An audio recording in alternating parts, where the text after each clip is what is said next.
Tonight, there are growing calls for the release of a phone call from 2019 between President Trump and Saudi Crown Prince Mohammed bin Salman shortly after the murder of Jamal Khashoggi. And one member of Congress says it's shocking. He's calling for its release. He is Congressman Eugene Vindman. He's up late with me tonight here on the Final Five. Sir, thanks for joining us. It's good to see you again.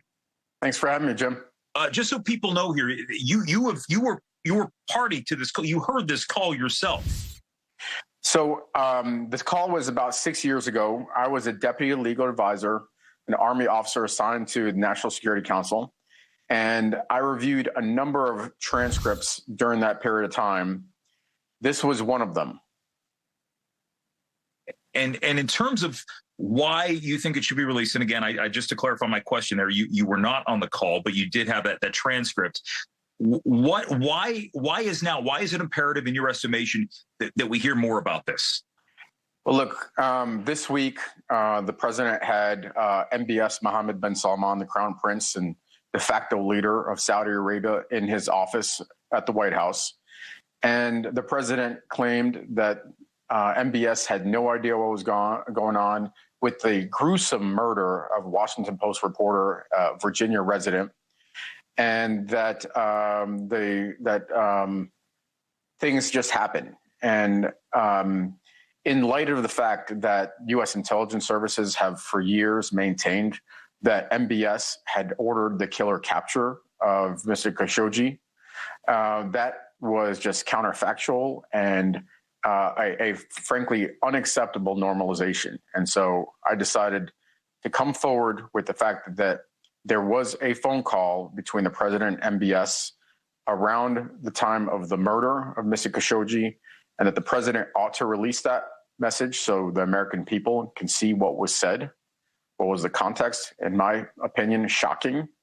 I had two phone calls that I thought were particularly problematic that the president had with foreign leaders. One was the Ukraine call, and obviously we know that resulted in the president's impeachment, and this was the second one. And so to be transparent and come clean with the American people, and also to provide justice to the widow. I spoke to the widow yesterday, and she has never received justice or an apology from the Saudi government. Based on what the president said during that visit, I mean, it was his own intel community that had concluded that MBS was the one who had ordered this murder. And it seems as though whatever was determined back then is gone out the window at this point.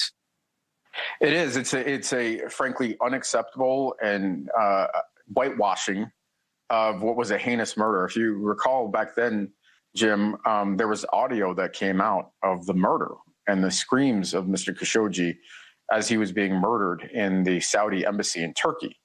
The Turkish government released that.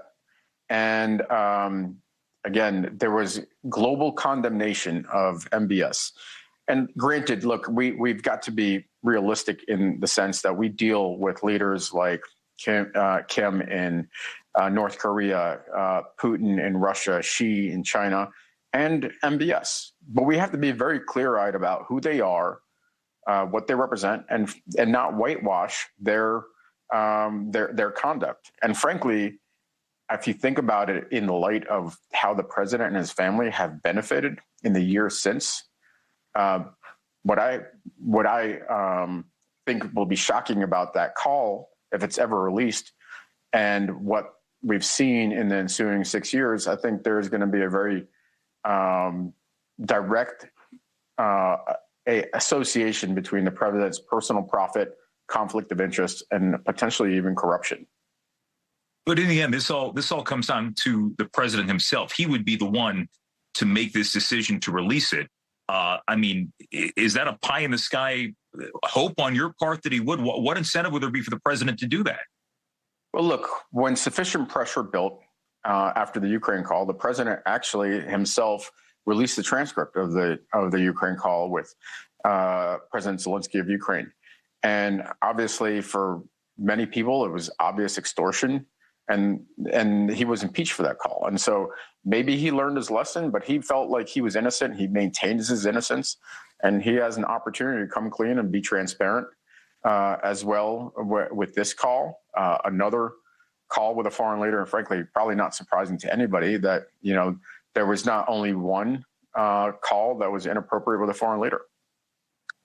In terms of support from your colleagues on the Hill, I mean, is that growing at this point, or are you feeling support on this?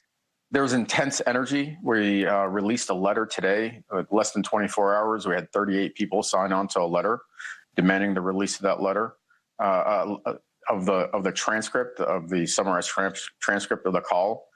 And then we have a press conference tomorrow with members and the widow on Capitol Hill. And so I think there is a tremendous amount of energy building on this, frankly, travesty and scandal.